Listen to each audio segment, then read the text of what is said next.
Բարև ձեզ, ես Ռոբերտն եմ, այսօր ես կպատմեմ իմ հորինած հեքիաթը, երասկոտ մկնիկը։ Կար մի մկնիկ կար, որը որ շատ էր սիրում քնել։ Այդ մկնիկը շատ դժգոհ էր, որովհետև նա մի օր հենց արթնացավ, նա ասեց. ավելի լավ է ես առյուծ լինեմ, ամբողջ օրը կքնեմ։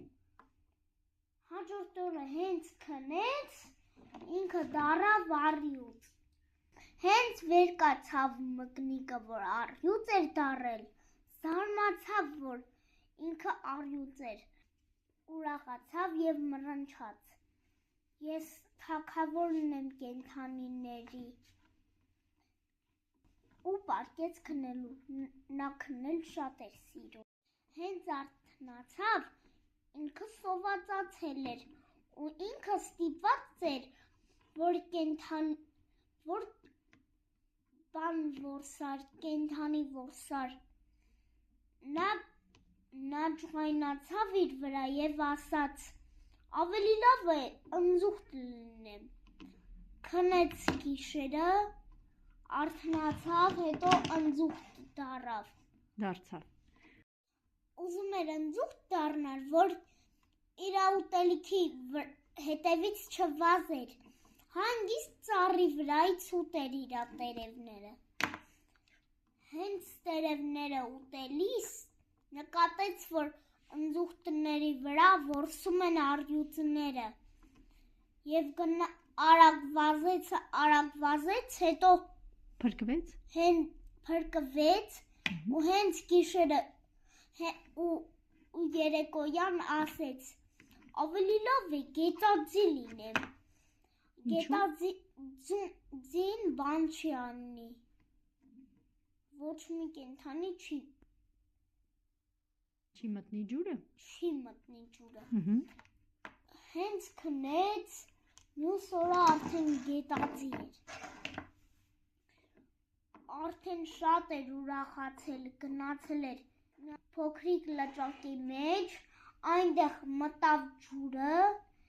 հետո հավեսով մնաց, մի քիչ հետո ուզում էր արդեն դուրս գար, հոգնել էր, հենց դուրս եկավ, իր մեջքը արդեն վառվում էր և արդեն արևից, չէ՞։ Եվ արևից վառվեց և հետո ստիպված մտավ ջուրը։ Եվ գիշերը քնելուց գետաձին ասաց, որ մկնիկ էր, ասաց. ավելի լավ է ես իմ իրական տեսքով լինեմ։ Հենց քնեց ջրի մեջ, առավոտյան արդեն ինքը մկնիկ էր։ Հենց մկնիկն արթնացավ, ինքն իր բնում էր։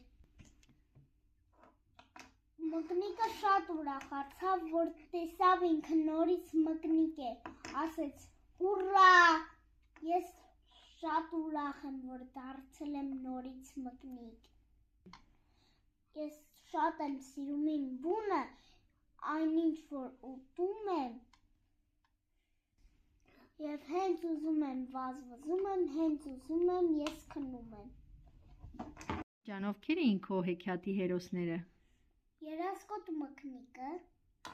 թագավոր առյուծը, ամենաբարձրահասակ կենդանին ընձուղտը և ժանիքավոր կենդանին գետաձին։ Ձեզ հետ Արևելյան դպրոցի 1-3-ի դասարանի Ռոբերտն է։ Stay tuned.